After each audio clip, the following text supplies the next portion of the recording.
Tatkala siksaan-siksaan tersebut semakin berat, Nabi SAW mengizinkan untuk berhijrah. Kata Nabi SAW, sungguhnya aku melihat dalam mimpi tentang negeri hijrah kalian. Yang negeri tersebut adalah negeri yang penuh korma dan terletak di antara labatain.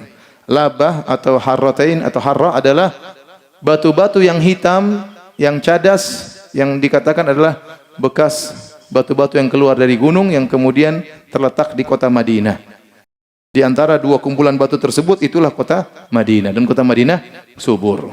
Waktu Nabi dimimpikan tentang Darul Hijrah, tentang kota tersebut, kata Nabi, fadhahaba wahali ila, maka waktu itu terbenak dalam hati saya kepada kota ini dan kota itu. Ternyata kota Madinah. Ya. Dalam hadis yang lain kata Nabi sallallahu alaihi wasallam, umirtu bi qaryatin ta'kulul qura. Yaquluna Yathrib wa hiya al-Madinah.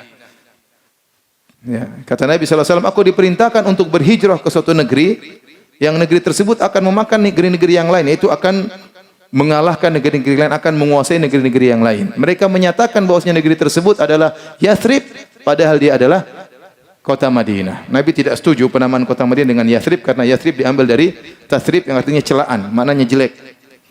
Maka kota Yathrib dirubah menjadi kota Madinah atau Taubah atau Taibah, dinamakan oleh Nabi sallallahu alaihi wasallam dengan nama-nama yang indah.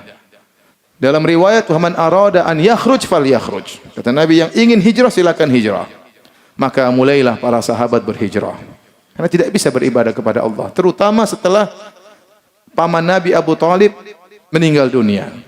Maka tidak ada lagi yang membela Nabi sallallahu alaihi wasallam. Orang-orang kafir Quraisy semakin berani, jangankan kepada para sahabat, bahkan berani mengintimidasi Nabi sallallahu alaihi wasallam. Apalagi para sahabat, apalagi para sahabat yang tidak punya kabilah yang kuat. Tidak ada yang membela mereka.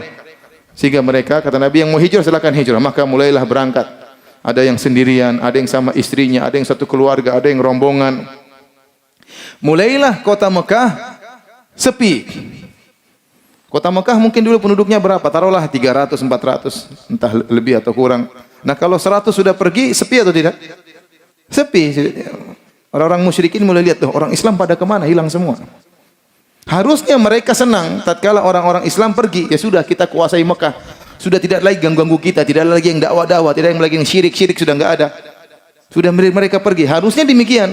Harusnya orang-orang kafir senang kalau orang Islam pergi meninggalkan kota Mekah, sehingga mereka benar-benar menguasai kota Mekah, karena selama ini orang Islam itulah yang bikin gaduh di kota Mekah. Mengharamkan ini, mengharamkan anu.